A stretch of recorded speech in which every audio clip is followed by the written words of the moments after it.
Welcome everyone. We have been discussing different topics in last few months, and especially immune system is of the most importance.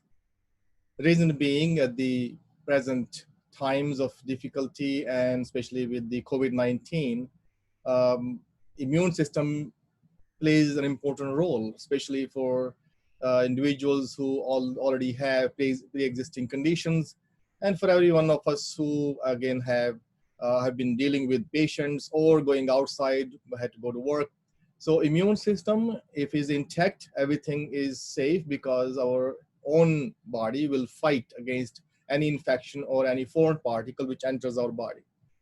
When we talk about immune system, in Ayurvedic medicine, we also always go to the base. What makes the immune system, which again is our defense mechanism, and how it is able to fight against any infection or any chronic disease. As long as immune system is intact, we are able to fight. So in this case, when we're looking at the immune system, we'll go over some information what immune system is made of, and then we'll go over the Ayurvedic perspective, how we can make it strong and how we can maintain it. In most of the cases, when the immune system is weak, that's where we become sick, out of balance, and our goal is to bring it to balance and maintain it as long as possible. When we look at the immune system,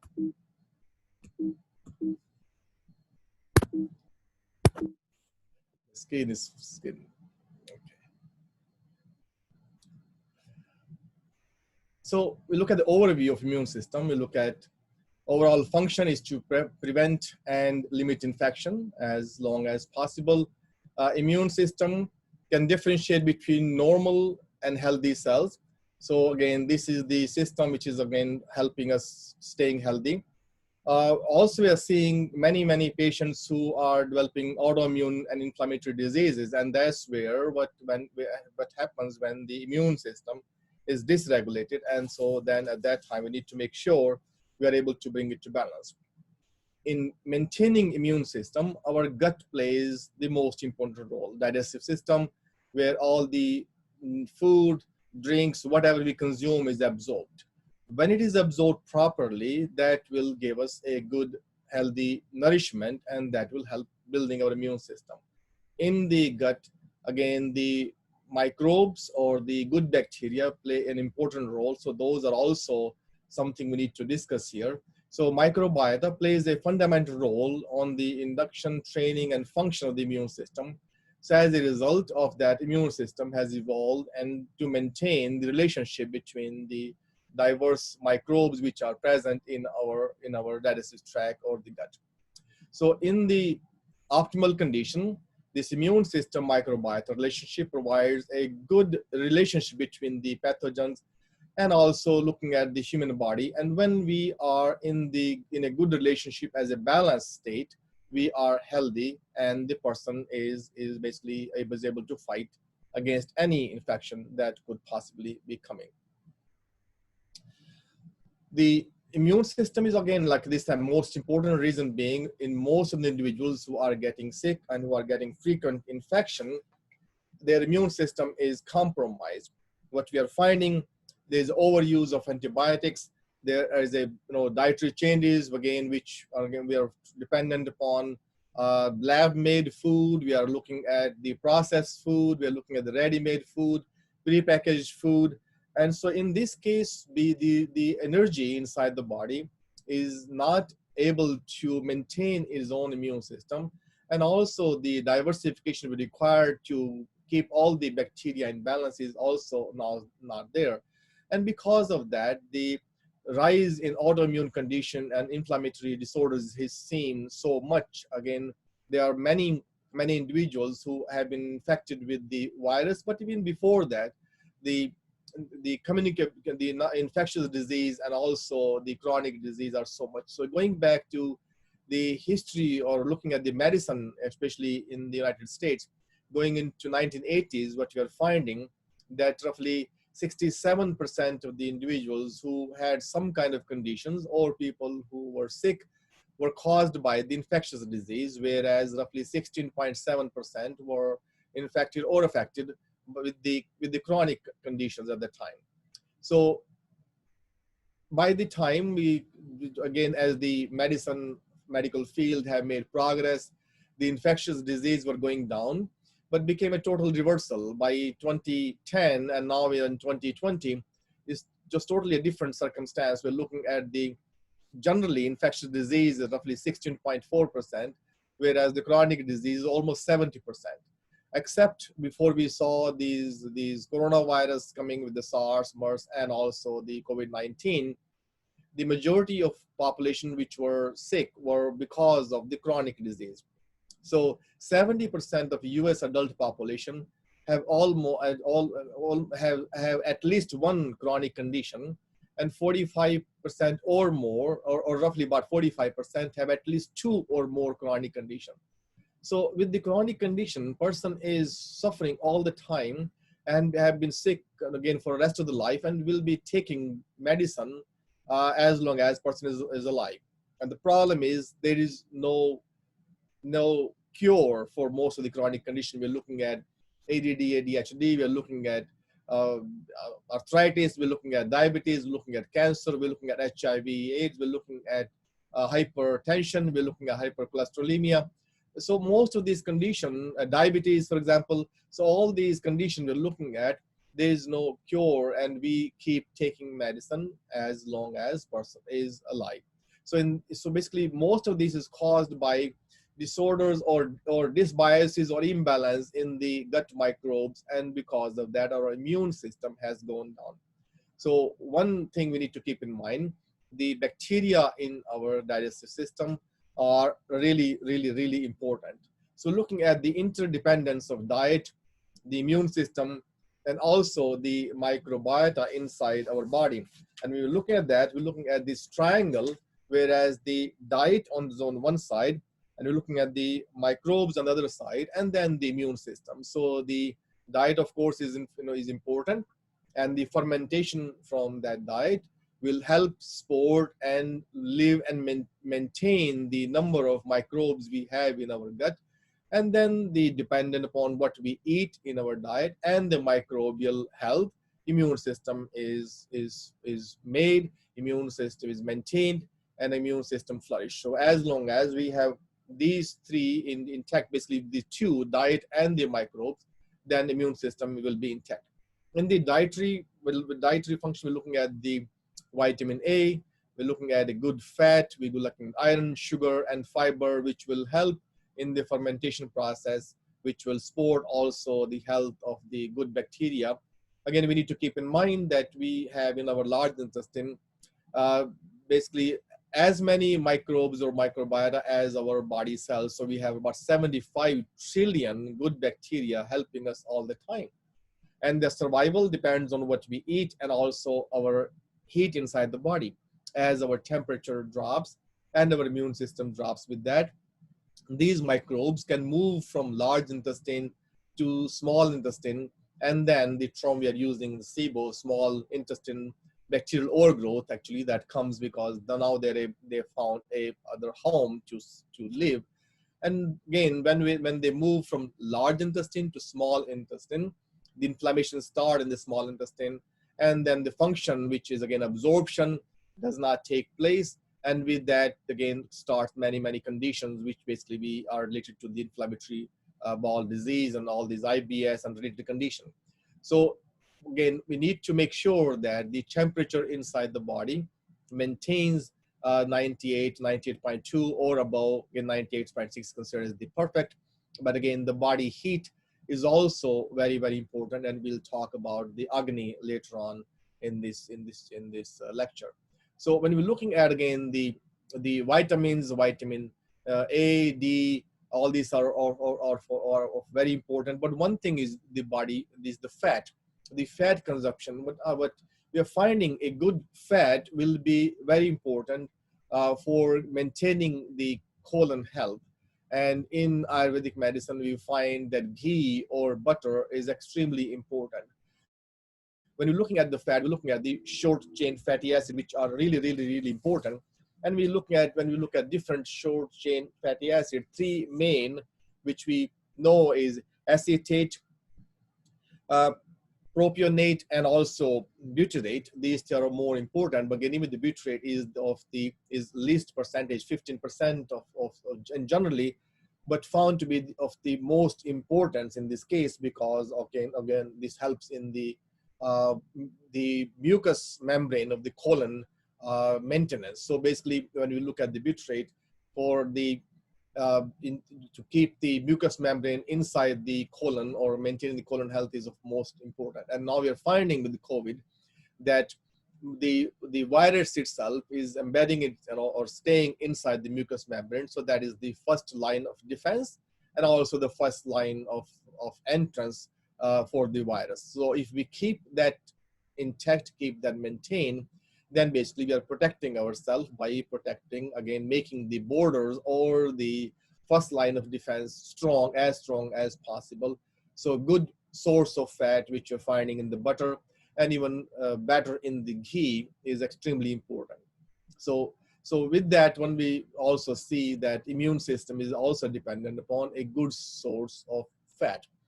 So finding diet can have profound influence on immune system, while the immune system can also affect the dietary intake. So if we are healthy, we eat better. If you're not healthy, again, we're not absorbing. If you're not absorbing, of course, doesn't matter how healthy you eat, because of inflammation in the gut, your body is not absorbing it. And if it's not absorbing it, whatever you ate is not going to be helping you anyway.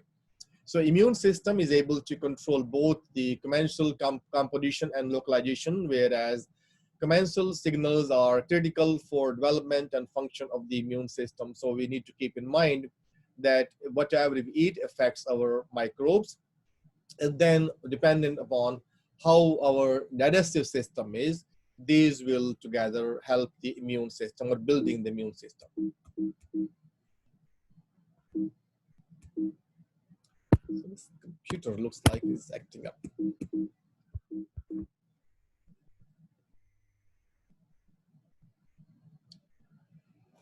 Looking at the microbes, the term is basically between the microbiota or microbes interchangeably. So the purpose of these few slides here was to make sure we understand the importance of microbes in our gut.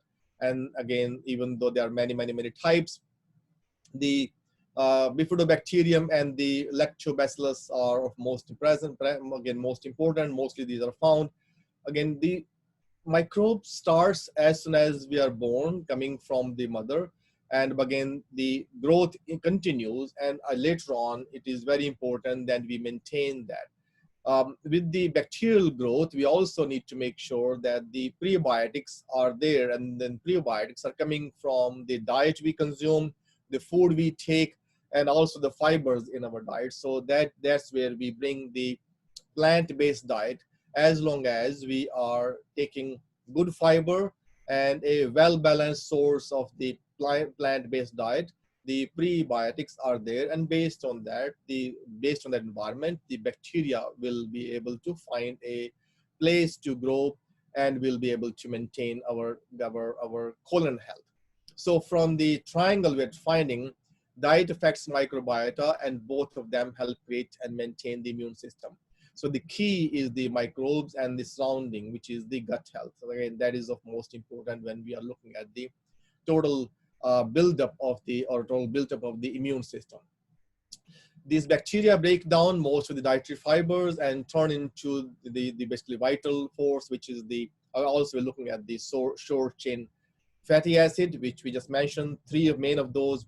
Again, based on these three, again looking at the butyrate, which is the last one, or it's the least, with 15% of that actually is the most important, which helps maintain the colon gut lining, which is the mucous membrane.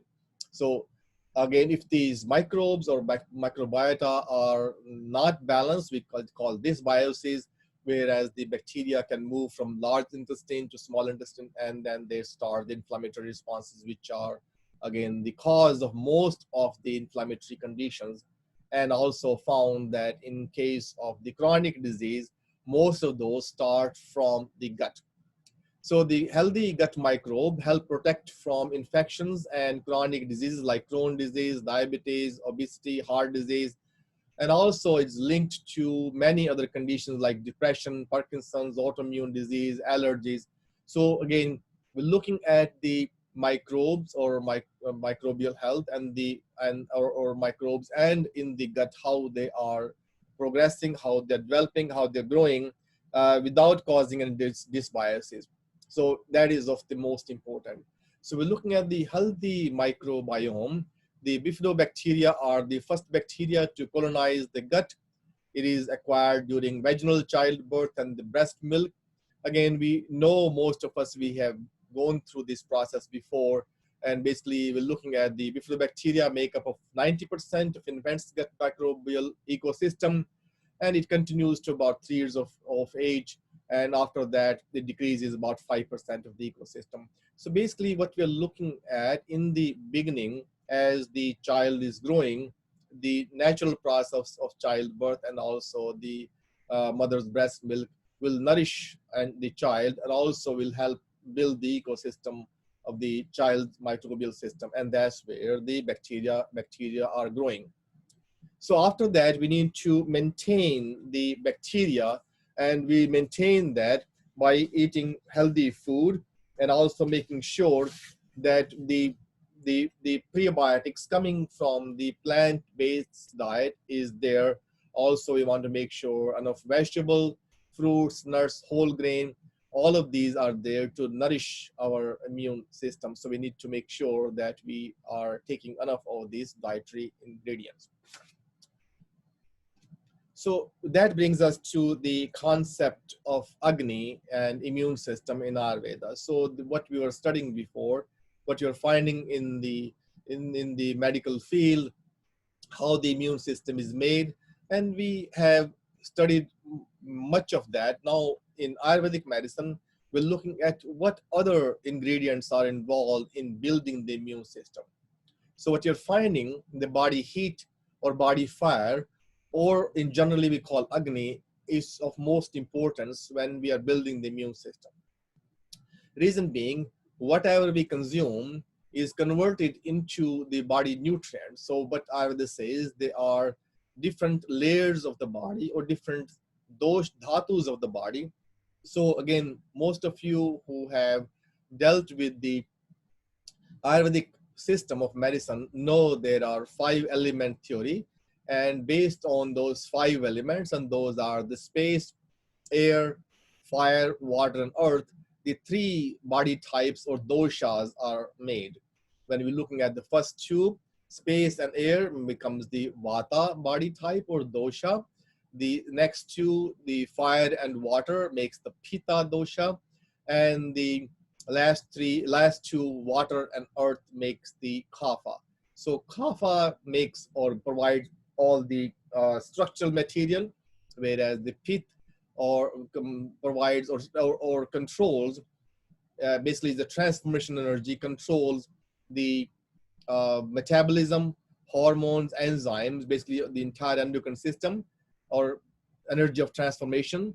And that is also required to convert different form of food and what we ingest into the source of energy. The first 2, the air and the space, makes vata.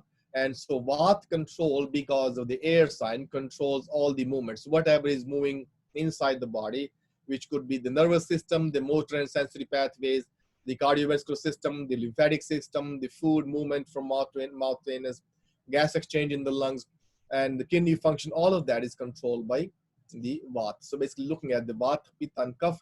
And so, but one thing included in this one is Agni, the heat, the metabolic fire. Whatever we consume, whatever we eat, depending upon how strong our metabolism is or how strong our Jatragni is, the metabolic fire is, the food which we consume, which will be converted into the body fluid. So basically, in 3 to 5 days, whatever we consume will nourish the body fluids. And then dependent upon the Agni of the body fluid or rasa will help transforming the rasas into the next dhatu, which is the rakta or the blood. So depending upon the heat and the metabolic fire of the rasa dhatu, the rakta dhatu will be formed, which is the blood. Dependent upon the Agni of the blood or the Raktagni, the next body tissues will be formed, which we call the tissues or the muscles, dependent upon the Agni and the transformation energy of the tissues. The fat will be formed, and dependent upon the Agni and transformation energy of the fat, the bone marrow will be nourished, or bone will be nourished, and then from bone to bone marrow, and bone marrow to the genetic material, which will be ovum in female and sperms in the in the male. Again, dependent upon the Agni of the genetic material or the ovum and the sperm, then we extract the essence of that and we call it Ojas. So Ojas is the ultimate basically immune system or immunity in Ayurveda. But again, Ojas depend upon the Agni, which means the metabolic fire or simply the heat inside the body. So body heat is of most importance, and that's the first thing we should look at. If the temperature inside the body is low, it means my immune system is being compromised. Again, body will fight against any organism or infection by increasing the heat. So naturally, we know that heat is of most important because that's the tool nature uses to fight and save ourselves, prevent the infection. Anytime there is an infection inside the body, the first thing happens is the body increases the heat we call temperature. The purpose of raising temperature is to increase at a level where body is able to boost the immune system and destroy the pathogens. It could be bacteria or virus or parasite. And so basically that is how nature plays the role of immunity. So we know that. So fire element governs the transformation, we know that, and also governs digestion, absorption, assimilation, and transformation of food from into energy, but also from one phase to the next phase, like we just mentioned, the 7 dhatus or 7 layers, and that transformation energy comes from the Agni. The optimum Agni keeps the immune system healthy, and as long as the immune system is healthy, we're able to fight against any infection. So it means that it's telling us that the immune system is extremely important.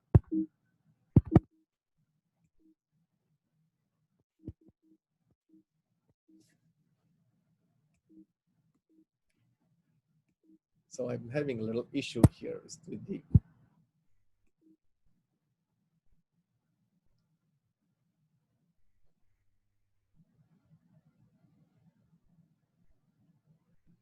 So one more thing we need to mention here, the Tejas, the relationship of those with the Ojas and the Prana. Again, these three also play an important role in the immune system. Tejas include Agni and the light. So light is the sense what we see outside, is the primary energy involved in digestion and transformation of everything we eat, everything we drink, everything we do in daily life, everything we think, and everything we feel. So basically, all the emotions, all the thinking, all the analysis of things, and we come to a decision, good decision, bad decision. We're able to do that because of the Tejas. So Tejas again involve the Agni and also the sense of the Agni. So that's very important. Tejas is energy expressing biological intelligence in us. So whatever intelligence we have, which we are getting based on our biological relationship, our biological reactions inside the body, again, but dependent upon the microbiota, dependent upon what we consume, that is Tejas. So the Prana is also known again as the life force, and that is coming from the oxygen which we take through lungs, which we inhale. So the Prana force is also the life force, and that is why the pranayama is extremely important. The Ojas is the subtle substance expressing vital protective energy. So Ojas eventually is formed based on our Agni, based on our digestion, based on our Tejas, based on our Prana force. All that combined will help building the Ojas inside the body. And that Ojas is the protective energy. That is what we call the immune system or immunity in Ayurveda. So it is of prime importance here that at any cost, we should save our vital energy, which is Ojas. And as long as we have the Ojas, we have the capability to fight against any infection. So at any cost, humans should start or maintain or build their ojas as much as possible.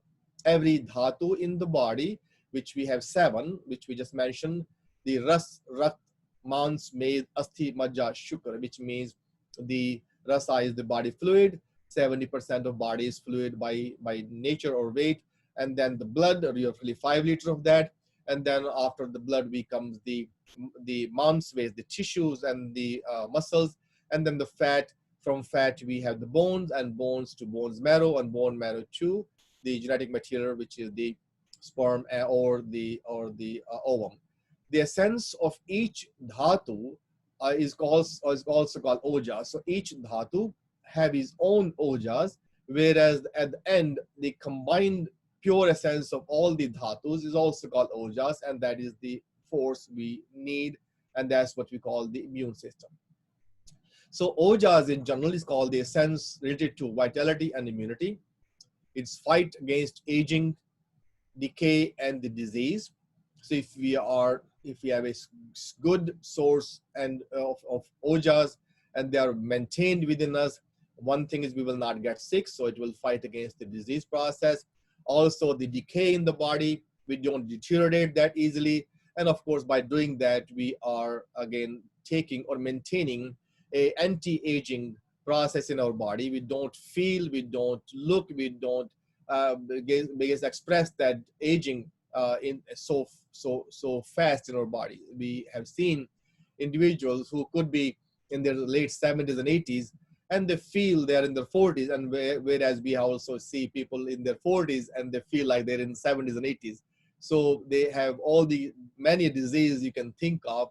Reason being, the ojas are not enough in their bodies, so their capability of fighting against any foreign particle or any infection is not there. They open the door and this little cold breeze come and they catch the cold. It means their ojas are not intact and they don't have enough energy to fight against anything possibly they could be coming into contact with. And we're seeing now more and more individuals, especially with this COVID-19, there's so many deaths, there's so many people who got infected and sick with this. Reason being that in the West, the immune system is not as strong because from very beginning, we start taking antibiotics and multivitamins, whereas the vitamins, many of them are supposed to be made by the good bacteria or microbiota in our large intestine and the gut. Since we start taking them very beginning, these bacteria will not make as much as they should, and we start taking vaccines. So basically we are completely dependent upon artificial immunity, and our own immune system does not develop completely as it should. So in some cases, I'm not saying that these things are not important. The importance of the medicines, the importance of the antibacterial medicine, antibiotics, vaccines is there when the time comes. But when we overuse them and we start using them very young age, then of course that will basically will prevent from good bacteria to grow, and then will delay or weaken the immune system. And that's what we're seeing, and that's why there is also a discussion between many of the medical professionals, experts, and scientists that the reason we have that many people who are infected is because the immune system is compromised.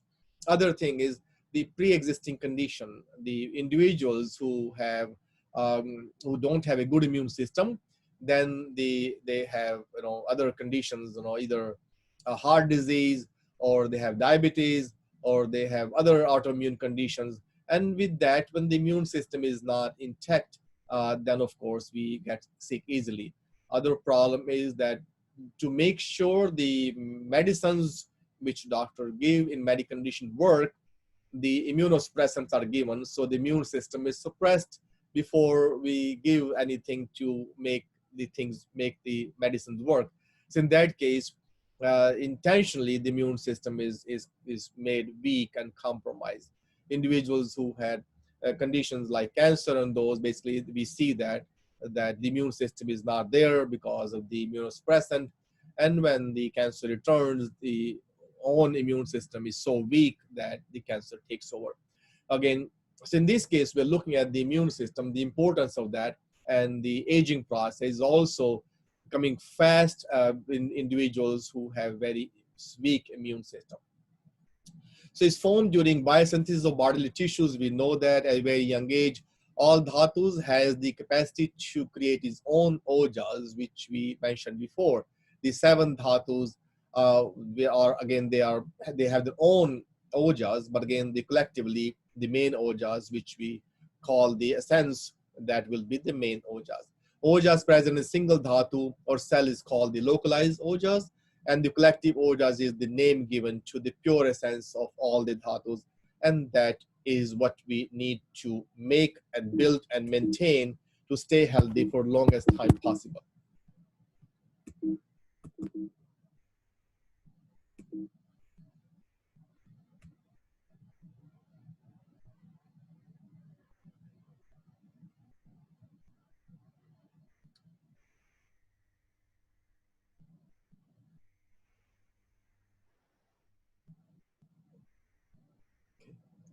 So ojas include the endocrine system, the nervous system, skeletal system, muscular system, hematopoietic system, and also digestive system. But from all these, digestive system is of most importance. When all these systems perform at optimum level, ojas is maintained. Therefore, ojas is the potential source of strength, power, and resistance again against any illness, which we call the natural immune system. So again, Ayurveda says that as long as we have a strong ojas, which is dependent upon how the transformation of dhatus is from one to the next one, which is dependent upon how our Agni is, which is also dependent upon how our Prana is. So we're basically going back to the same base where you're saying the digestive system is of the most importance. Depends upon the quality of digestion, quality of liver function, all hormones, and the endocrine system. So when the ojas are depleted, we call that oja kshaya.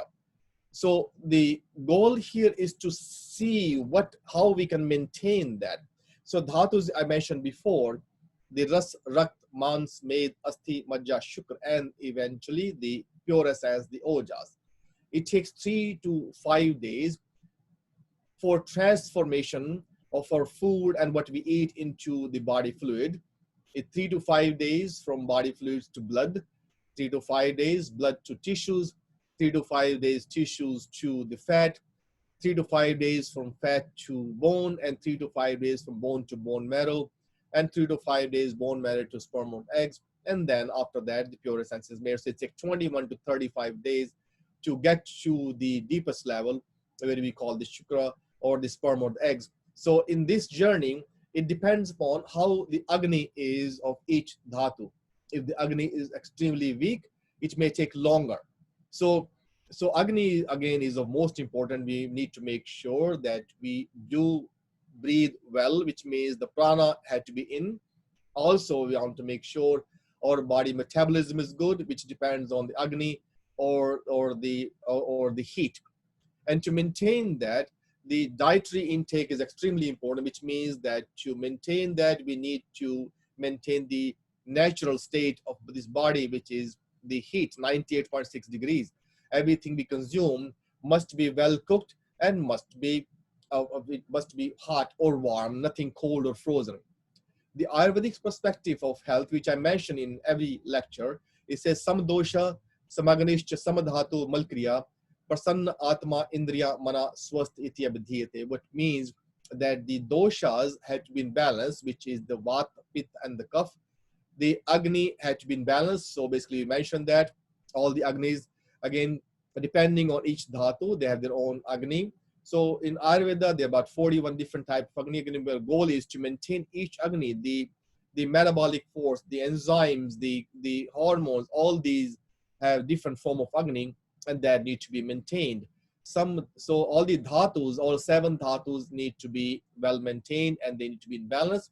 Also the malkriya, the excretion, have to be well balanced, which means that we need to have a good bowel movement, nothing, no constipation, no diarrhea, again, no inflammatory disease.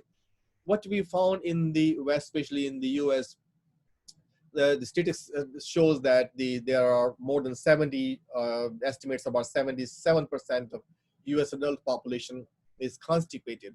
Again, going once a day is considered, actually is at least important, because when what Ayurveda recommends, you should go twice a day or as many times as we eat.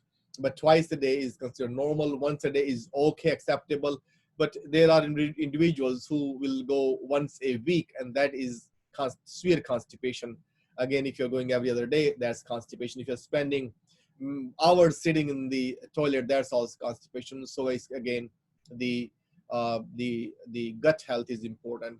Prasanna Atma Indriya Mana, which means the soul. Internally, you should be feeling happy. All the sensory receptors, sensory organs are happy. At that time, you consider a person healthy, when everything is balanced. When that changes, when we're angry, when we're frustrated, when we are, when for some reason we are not happy, that is not a healthy state of mind and the body. So keeping that in mind, we need to make sure that our Agni is good, and based on that, our body will be healthy. So when we're looking at this perspective, we're looking at the immune system. The optimal digestion is very, very important. We need to make sure that our body is absorbing all the nutrients. So the body temperature, body heat, Jatragni, which is the metabolic energy source for digesting the food. Again, pre-existing condition play a huge role. If we are sick already, if we already have some condition, could be asthma, could be bronchitis, could be hypertension, could be high cholesterol, could be cancer, could be diabetes. Any of the inflammatory bowel disease, Crohn's disease, again, IBS, all these things are pre-existing condition. When those are happening, we are not able to perform a function which will bring the immune system together. Again, we need to optimize our diet based on our body type. So again, we bring the food choice based on the person's dosha. So depending upon your Vata dosha, Pitta dosha, or Kapha dosha, or depending upon, so that we choose the food and the diet so that it will nourish the body. The lifestyle plays an important role. Somebody who is smoking, somebody who is using excessive alcohol, for somebody who is not exercising well, and for somebody who is not sleeping on time. So what I would say is that the person who is using all these things is going to compromise their immune system, especially when looking at somebody who's smoking, is compromising the prana force, because that is entering through the lungs. When the lungs are compromised, individual is not able to breathe properly, and of course the prana intake is not there. When somebody is drinking alcohol, of course they is damaging the liver, also again is also creating problem with the gut lining, also with the thinking ability. So at that point, you're looking at the lifestyle where the person is also compromising their liver health. So with that, the hormones and enzymes are being affected. Somebody who have a lethargic lifestyle, not moving, and start gaining weight and not being absorbed the food because there's no exercise, and person is gaining weight, and with that creates more problem. And also person who is not sleeping on time. So what I would say is that based on the circadian rhythm and based on the time of the doshas, before 10 o'clock, we should be sleeping. So 10 to 2, we'll look at the pitta time in the night. That's where the repairs are happening inside the body. So we want to make sure by 9 o'clock, we should be in the bed. And if we are not sleeping on time, the repairs are not done. And I'm seeing many, many individuals who will come to the clinic. I'm finding they're not going to bed at 12 o'clock or 1 o'clock or 2 o'clock, especially at this time when everything is, or all the office and work is done from home, schools are closed, colleges closed, the people are staying up late because they don't have to go to work early in the morning like they used to. So they're waking up at 8 o'clock, 9 o'clock, 10 o'clock. And in that, the entire circadian rhythm, entire energy source, energy field of the environment is disturbed because these individuals are not sleeping on time. and not waking up on time. So we want to make sure by 9 they should be in the bed, and definitely during 10 p.m. to 2 a.m. individuals should be sleeping, and that's very important. Then we're looking at the supplements, the Oshdi. So in Ayurveda, Oshdi or supplementation comes at the end. In the beginning, we want to make sure that the person does not have any pre-existing or chronic condition. Let's work with those. Also with that, you want to make sure that the diet is optimum based on the individual's body type.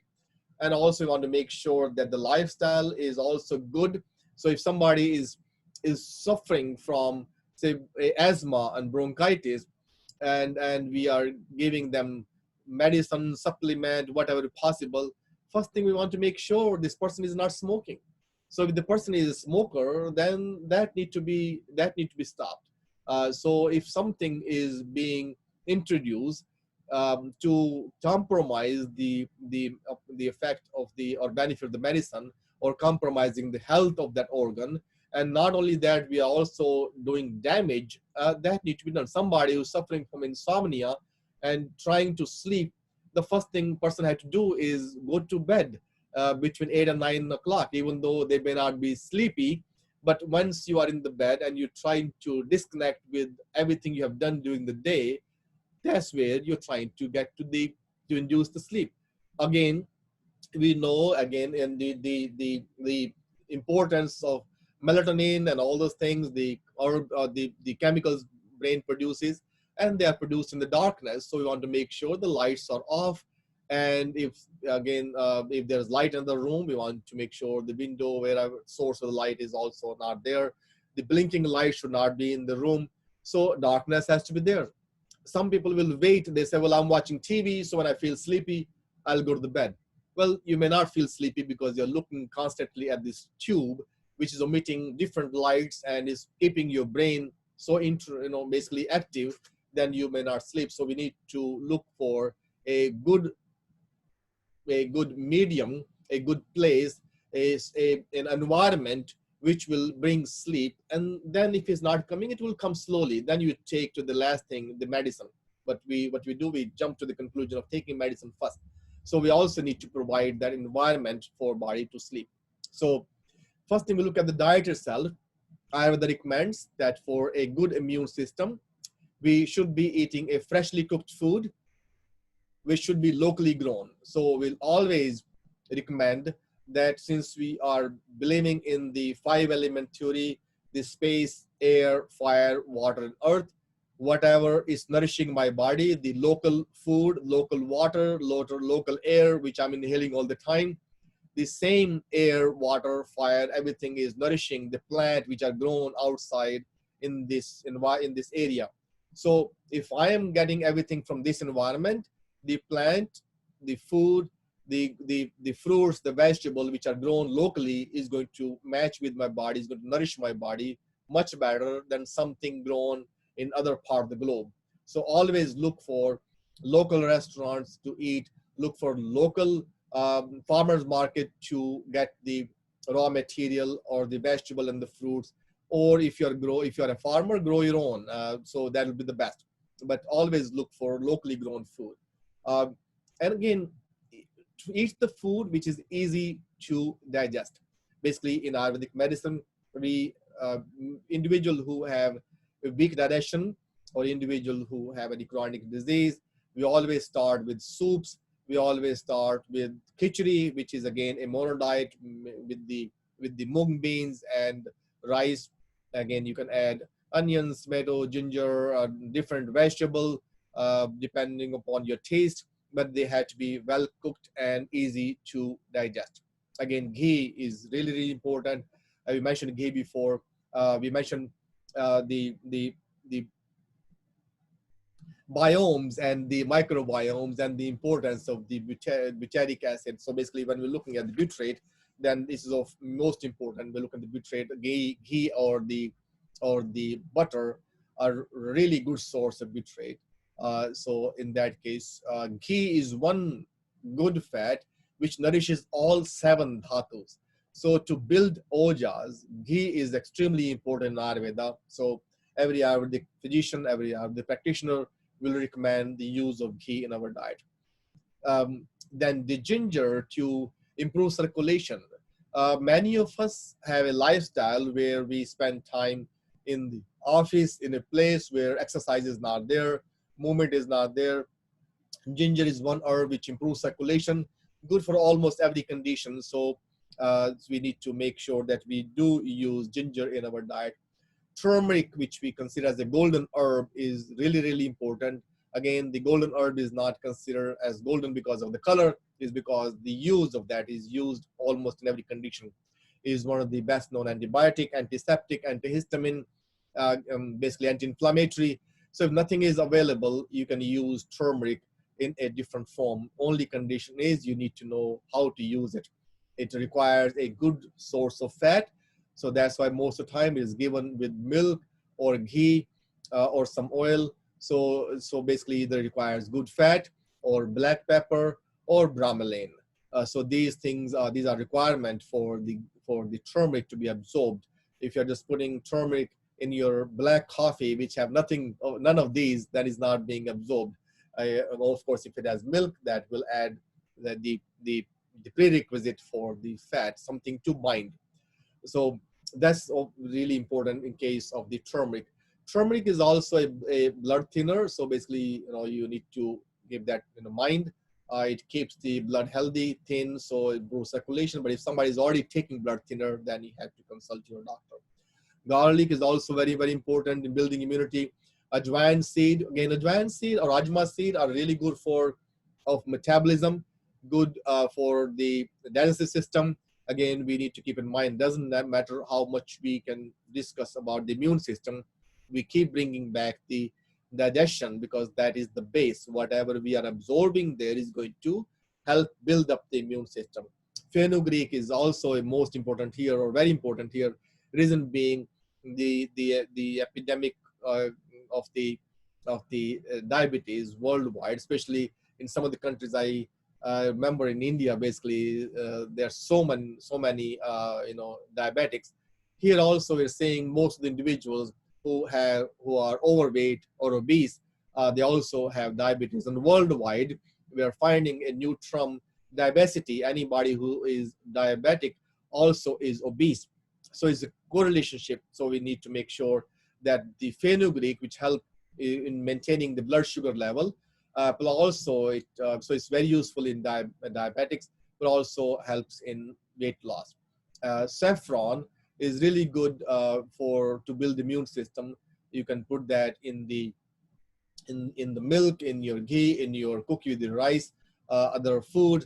Again, the golden milk became popular because of the turmeric, because of the saffron, because of the little bit of ginger, because of the ghee. So all these things, there are many ingredients here who are who should be in a good prepared golden milk. And that is also a source where we can use to boost our immune system. So going back to the immunity or immune system, the importance of diet is actually the prime importance we need to realize. And with the diet, we need to look at the dietary system and the system which absorbs the nutrients, the digestive system. Then the second phase of that, we look at the lifestyle, which we talked before, whereas we want to make sure that we are not smoking, we are not drinking, we are not involved in a lifestyle which can put ourselves in danger. Somebody who is having a problem with the anxiety or depression is not working in an environment where a lot of chemicals are used, and those chemicals are inhaled, and with that they create more and more problem with their brain function. So if you're working in an environment, if you're living in an environment, then we need to be seeing what is around us which can cause or exacerbate or cause the problem. So we need to remove ourselves from that environment.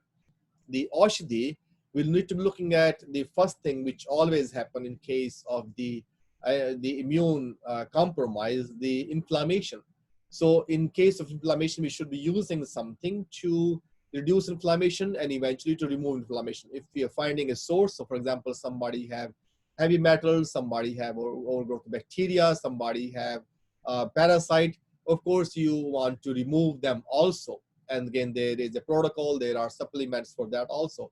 But in general, when we are finding inflammation inside the body, could be in the gut, could be in systemic, could be other organs, then gugulu or Camophora mucal is of most importance. Gugulu is a resin from a plant, very useful for to reduce inflammation.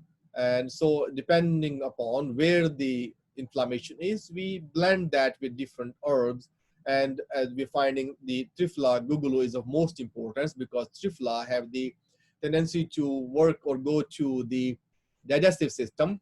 And if somebody have inflammation in the gut, we use Triphala gugulu. And so based on the organ involved, the Triphala gugulu, the Gokshiradi gugulu, so basically different types of gugulus are used in Ayurveda. Boswellia is also one herb which is used for inflammation. Turmeric is also used for inflammation, so we either use curcumin or turmeric also for the inflammation. So anti-inflammatory herbs should be used in case somebody have the inflammation in the gut or any other part of the body.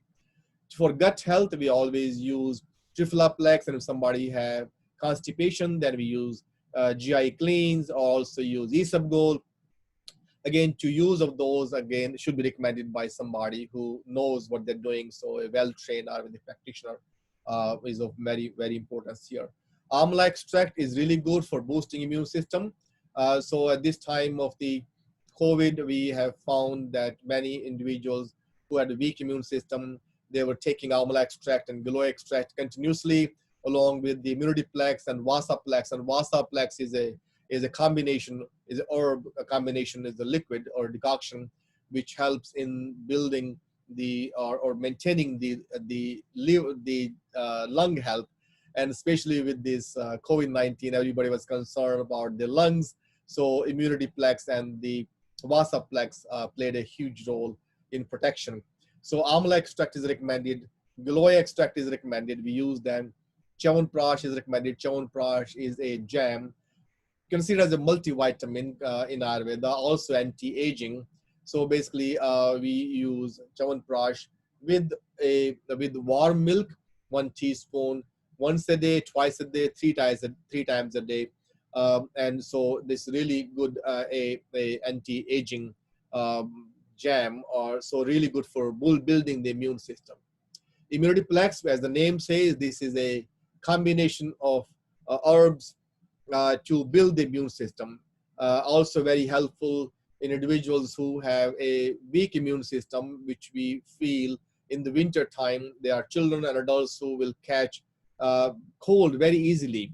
As soon as, like I said, the winter starts and they start sneezing, cold come, cough all the time. So at that time, we use immunitiplex, vasaplex, amla extract, giloy extract, and prepare a powder, which we call the lung mix, because in Ayurveda it's very personalized depending upon the person's body type. Different herbs are combining to boost that one. But again, if the gut is weak, then of course we want to support the gut with that. The prebiotics as the fiber, probiotics as the good bacteria, or if it matches with the person, then we'll recommend a good yogurt. Other sources of good bacteria are very, very important. Withania is here because many of us have weak immune system because the stress level.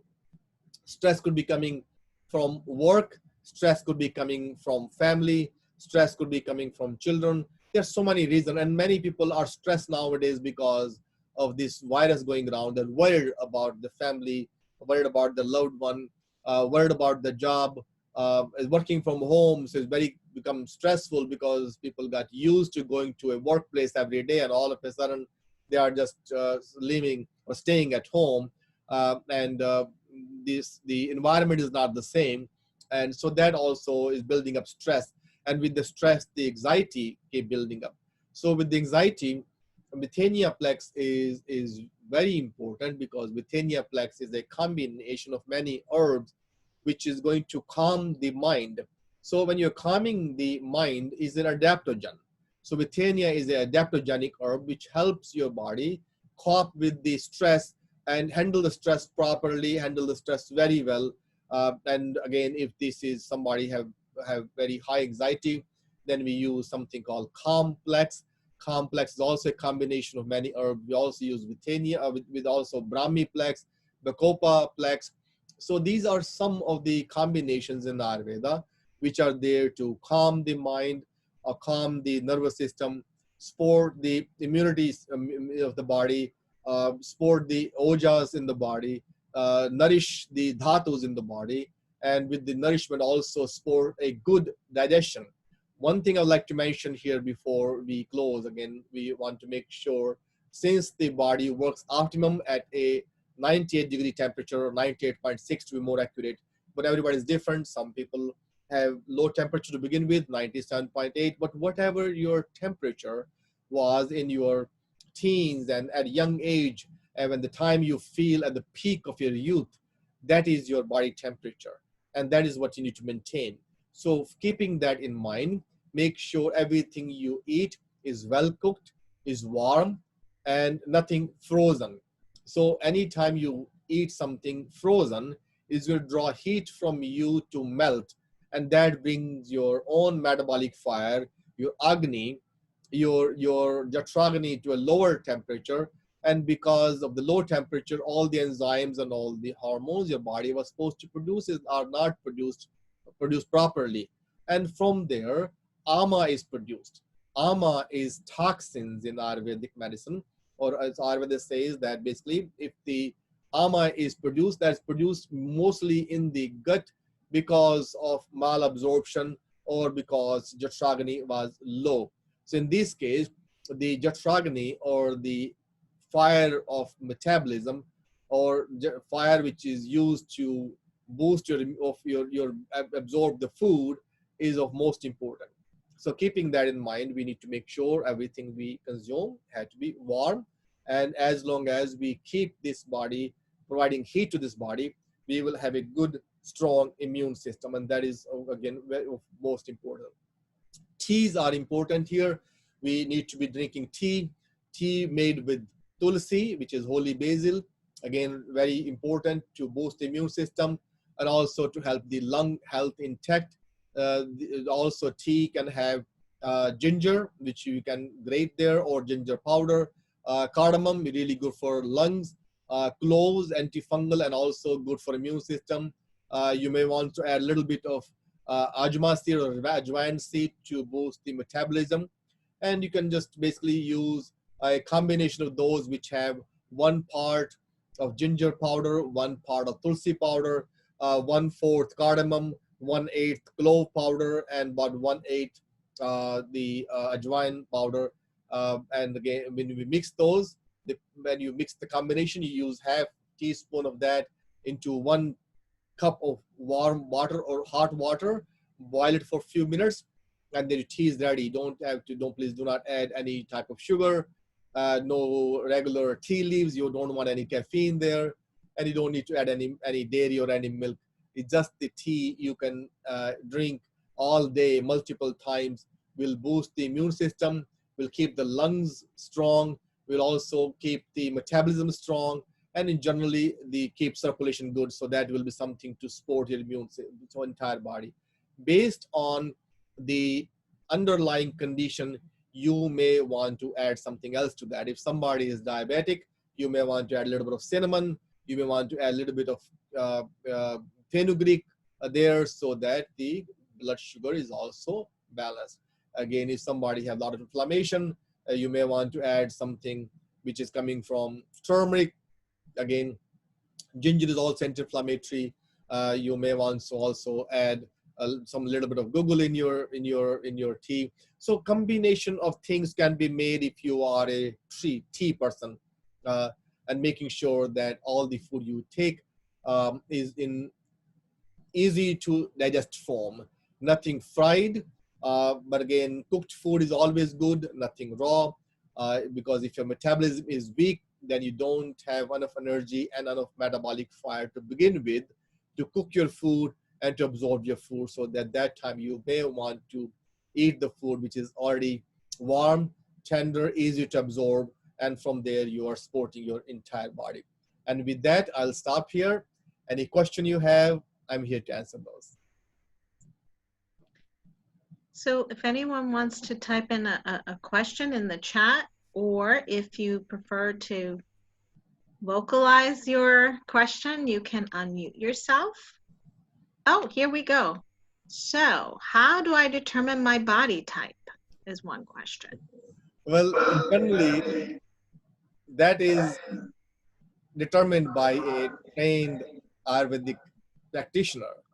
But if you look at the three doshas, Vat, Pitta, and Kapha, Vat is a combination of space and air. So individual who have very high Vata will have the signs of air, which means Vat individuals are dry in general, which means dry skin, dry rough hair, wrinkles come early, sign of dryness, feeling cold all the time. Even in the summer, they feel cold, and I've seen individuals, they will come in July and June and wearing a sweater. And I have one individual who come in hot day when we have air conditioner on because it's so hot and we are sweating, and she will come in a leather coat and leather boots and still saying it's so cold here. So when you see that, that is a very, basically, a Vata individuals, cold, dry, and thin. So they are skinny in general, thin individuals. So when you see that, it means the dominance is of Vata. Even though, when I mentioned before, Vata controls circulation, everything moving inside and outside the body is Vata. The metabolism, enzymes, hormones, endocrine system controlled by Pitta. Kapha controls structure, which means the bones, ligaments, tissue, fat. So we do have a structure, we do have metabolism, enzymes, chemical reaction, and we do have movement. We have all three.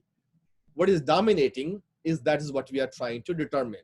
So if you have the quality of Vata or the air excessive, then you know that you are more Vata. Pitta are generally hot, so they don't feel the cold. Even in the winter, high Pitta individuals will just have a one layer, and we can see people wearing only a shirt and no jacket, no sweater, even in the snow time. So in generally, those are well built, hot, sharp. So these are individuals who are very sharp in their thinking. They are not slow, and when they talk, they do have some substance. They are analytical. Their thinking is sharp. Their actions are sharp. So this is the workforce generally. They think and make decisions quickly. When you're looking at and again, they have very strong metabolism. They can eat breakfast, and by 10 o'clock, they're hungry again. They can have some snacks and eat again. And then by 12 o'clock, 1 o'clock, they are starving again. They need to have something to eat in the afternoon, and again, a good dinner. So they have very strong metabolic fire, metabolism, because of the Agni involved. We're looking at again, if you have those, then you know that your dominance is Pitta. Kapha, because of combination of water and earth, is mud sign, structural material. So they are heavy, they are slow, and they're also cold. So if you're an individual which are cold, then you could be possibly Vata or Kapha. But if you are thin, then you're Vata. If you're heavy, then you are Kapha. Again, sluggishness, slowness, Kapha individuals, because again, the combination of water and earth, mud, are very attached to things. So if they like something, they really like it. Even though that thing may be broke, they will not throw it away. So these are individuals, you will see pens on their desk from last 30, 40 years. Or this is the pen I bought in 1950. I love the color. And even though it's not working, that will still be there. They will have old furniture, old things, because they are so attached. And in that case, they become extremely emotional also. Detachment becomes the issue. Somebody is going, they will cry. Somebody is coming, they will cry. So detachment becomes a big problem. So in that case, the food, they love certain things and they keep loving it. So in general, we like the food we are made of. Like attracts like. Vata individuals will like dry food. chips, pretzels. So basically all the dry foods will be loved by Vata individual. Pitta will love Pitta food, spicy, jalapenos. So these kind of things. Kapha will like the kaphagenic food, ice cream. So I see when we go out, we study people, not the disease. So I find people standing in the line of in an ice cream shop, and individuals who mostly are those who should not eat ice cream. They're more kapha. They already have enough kapha. They should be eating something opposite. But I find them taking double scoops, and on top of the double scoop, they will put something more cooling and more sugary, M&Ms or something sticky there, so that they can have more of kapha. So I think I've given enough background, knowing who you are, what you like, and knowing if you are more dry, more well-built, hot, or cold, you can determine if you are more pitta, more vata, more kapha. Generally, we are combination of all, but again, one becomes dominant. In my case, I am pitta kapha. Pitta is my dominant, kapha is next, and then the vata. So that is how you determine it.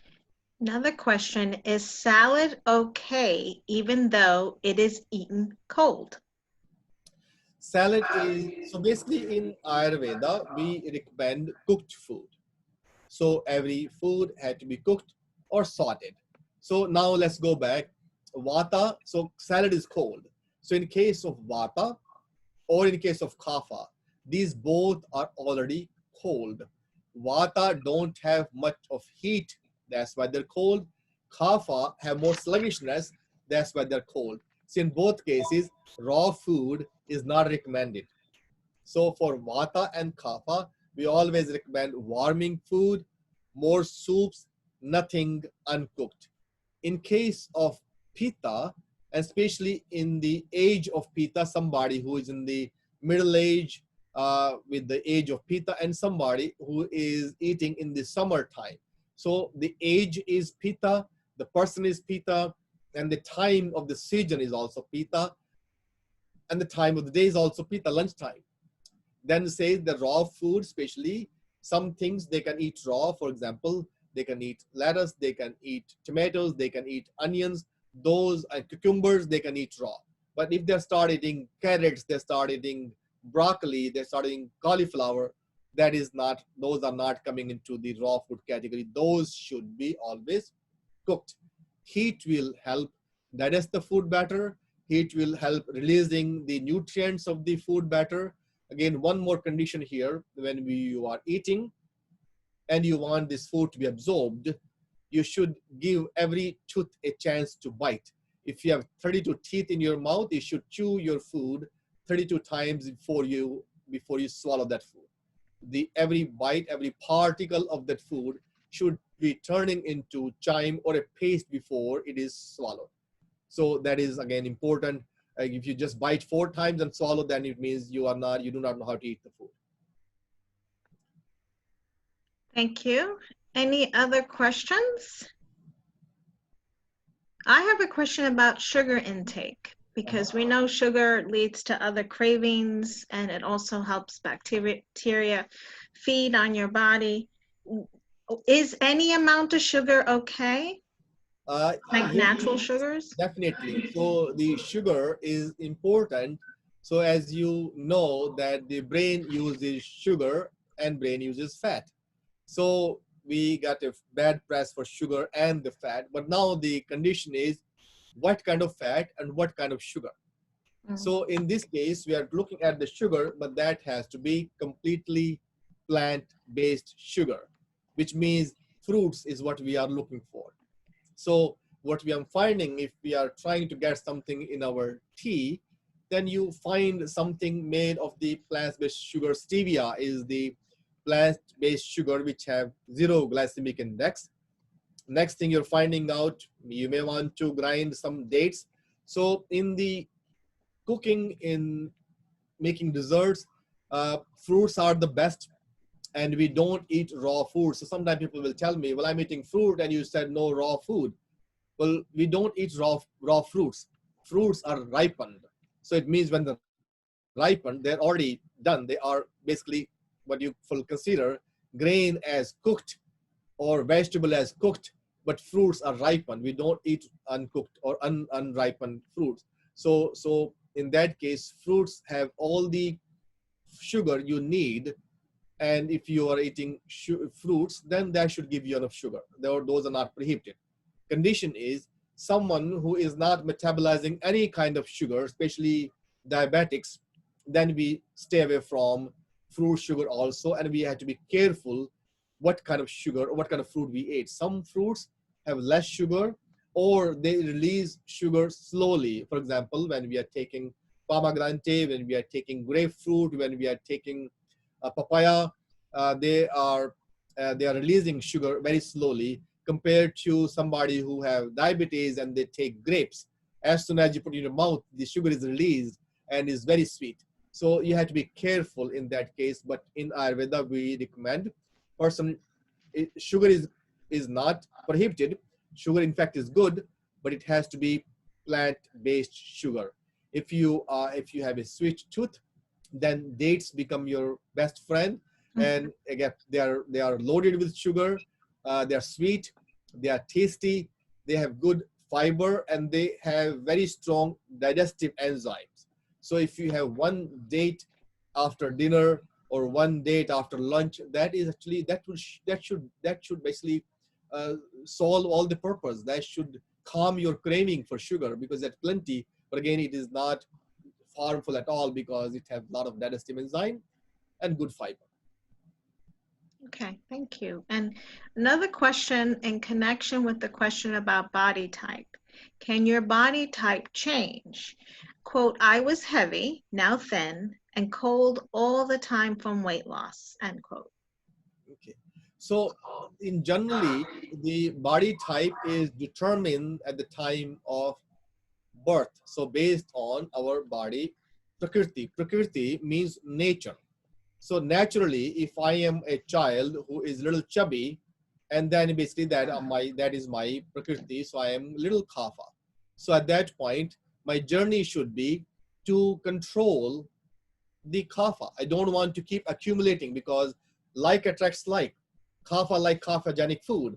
So the purpose of studying Ayurveda is to know what should eat. Somebody who is very high in kapha should choose food which is more pathic or pitta, which means more warming food, more hot food, food which have very less basically things which are sluggish, cold, nothing cold, because cold increases either vata or kapha, and we don't want any of those. So we choose those, and that's what we teach. So basically have a program where we teach Ayurveda to students who want to learn and become professionals eventually for to help others, or for helping their own family, or for themselves. So we have a program where we teach Ayurvedic health counselor program, Ayurvedic practitioner program, and after that, eventually we will go into the Ayurveda doctorate program, which we have started almost 2.5, 3 years ago, so which is helping a lot of individuals. So the purpose of knowing that is to know that.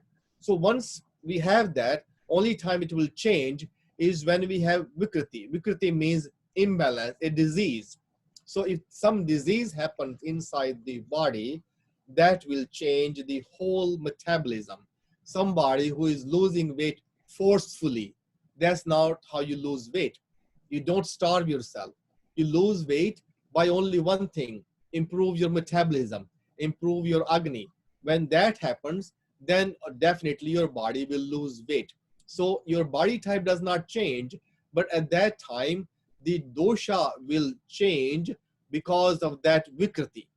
So we always look at my prakriti, how I was when I was in my early years of life, when again, if I was healthy. So I'm looking at people who were in their 16, 17, 18, 19, how my body built was and how my childhood was. And then what happened later on, because of certain disease, because of certain imbalances, if people change, that is vikriti, that is imbalance. And that should be kept in mind also, because again, like I said, the existing condition, pre-existing condition should be taken care of, but by body dosha, body type doesn't change. Okay, thank you. And then a comment from Ivy. I am Pita Samvata, 62 years, old and active, have very bad knee pain despite being in physical therapy, need pain relief, taking Boswellia memory nectar. So in this, so what is the question? It's more of a comment. I don't think it's a question, but it's posed on the chat to everyone. Right. So since we posed that question, so let's go back to Vata, Pitta, and Kapha. Since Vata controls the movement inside and outside. So outside is the joint. When the joint pain is there, it means the Vata had stagnant in the joint. So when this Vata carries Pitta with it, the pain will be there, but burning sensation. And the burning is coming from the pit part, Pitta, which is the Agni or the fire. So if the pain is burning, that is the pain or arthritis caused by a stagnant Vata and Pitta. If the pain and inflammation is there, but also heaviness, that is caused by the Kapha. This Kapha will cause stagnation. So in this case, when we're looking at that, we also need to see how would we take care of this. Since this is caused by the Pitta, we also need to use something which is going to decrease Pitta in this person. One question I will have is there any issue with acidity or heartburn? Because people who have Pitta buildup also have some issue with the heartburn or overactive acid reflux. So in this case, that's where we need to start working with, because everything our gut makes travels. Third thing we need to keep in mind when you are trying to take care of that our body, depending upon our metabolism, will produce ama or toxins. Toxins are fat soluble. They go to places which have more fat. And the number one place for that is under the skin, the adipose layer. The second place is the brain, pure fat. The third place is all the joints, because all the joints have synovial fluid. And the fourth place is all the glands have fat around them for protection. And if that fat have ama or toxins, that will go into the gland. So joint in this case also have toxins, and those toxins have gone into the synovial fluid, which is lipoprotein, lipid and protein, and then causing inflammation, and that's where the pain comes. So in general, we use painkillers to reduce the pain, but no, we should be using something to remove the toxins, and also should be seeing where the toxins is coming from. If my body is producing more acid, I should change my diet. I should do something to make sure my body does not produce excessive acid. I also need to make sure whatever I eat is absorbed properly. So start from inside out, not outside in. But of course, we are looking for a temporary relief.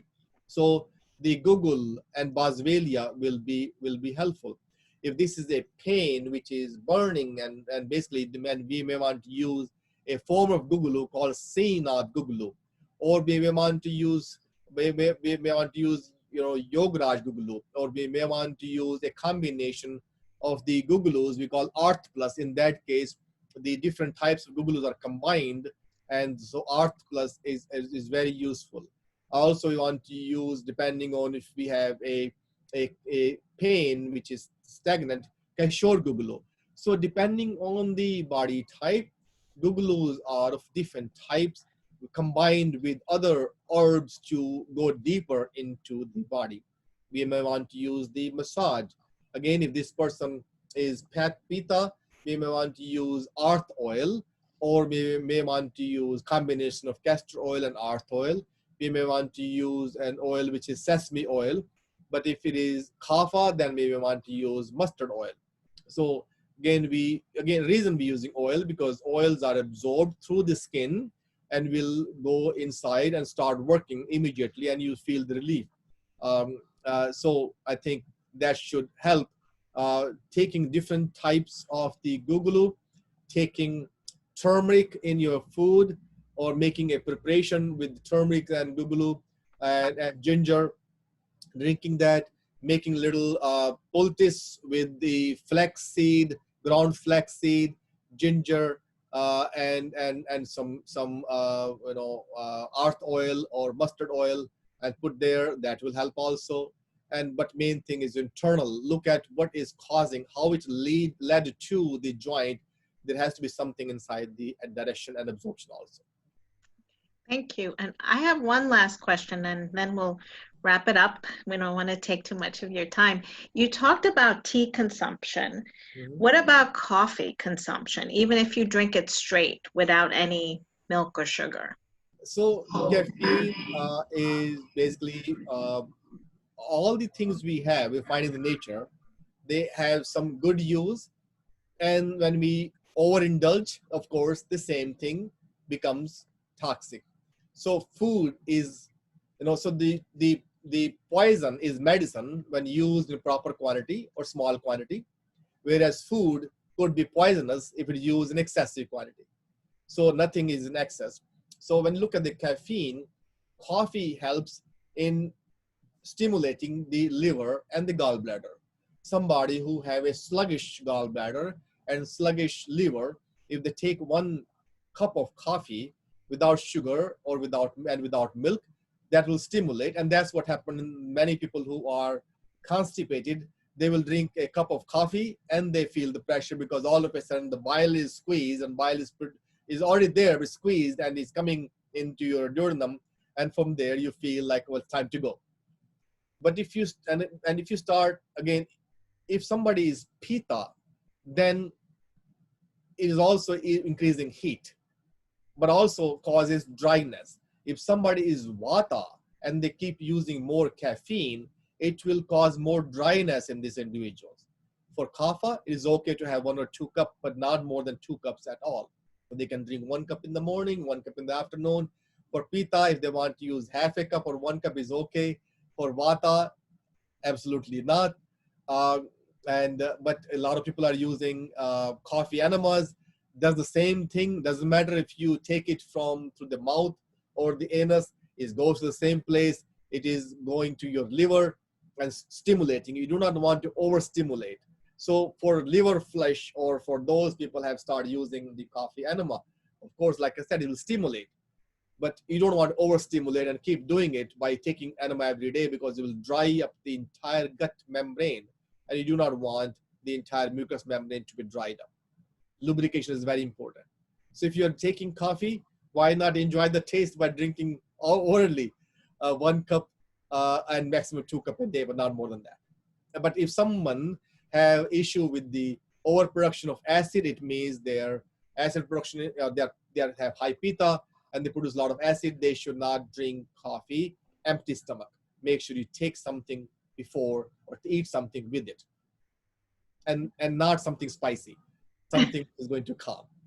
Maybe a couple of cookies or something. And warm coffee, hot coffee, not cold, or always iced coffee. So always the coffee and tea are stimulant by nature.